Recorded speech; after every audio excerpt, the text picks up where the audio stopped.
Welcome to the December edition of the Executive Wellness Newsletter.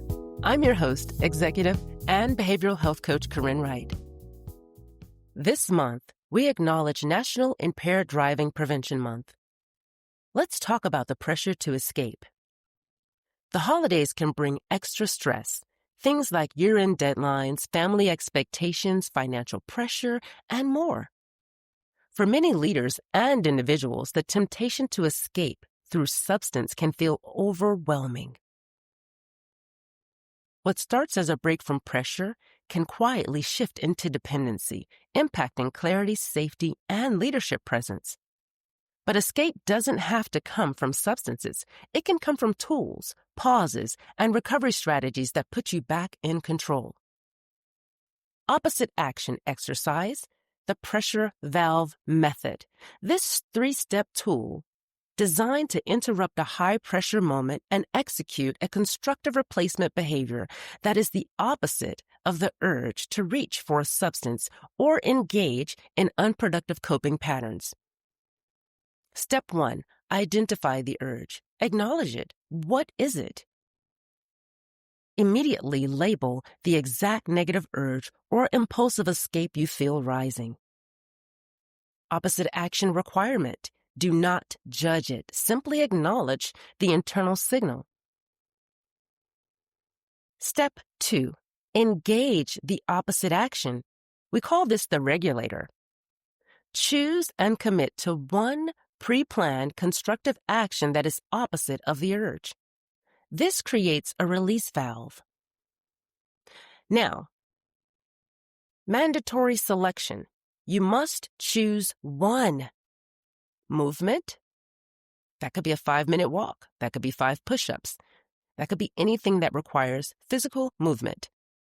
Expression, this can be writing down your feelings, writing in your journal, calling an accountability partner, or taking a breath. You can do 4-count inhales, 6-count exhales, 3-count in, 3-count out. One of these items is something that I want you to heavily consider as an opposite action until you develop more.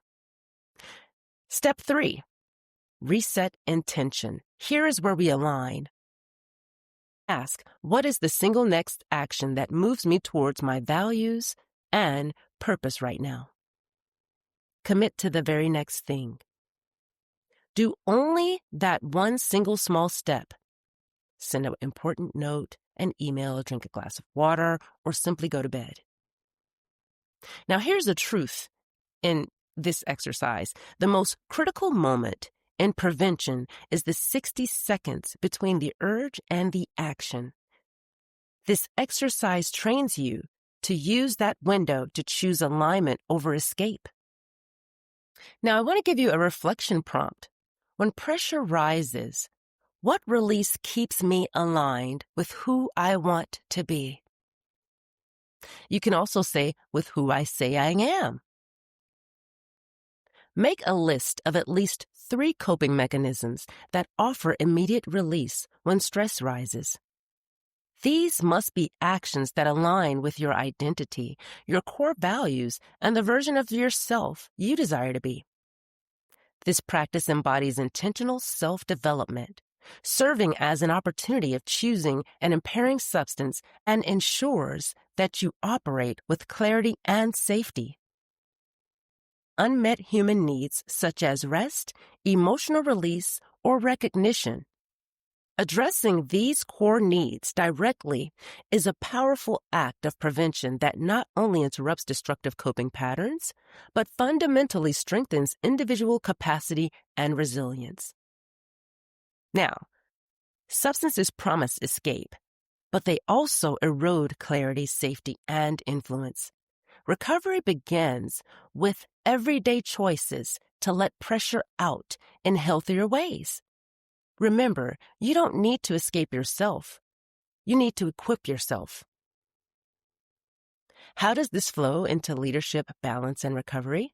Well, leadership demands facing pressure head on.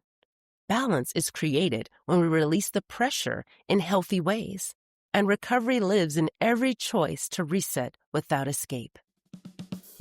Until next time, Stay safe, stay intentional, and stay with me.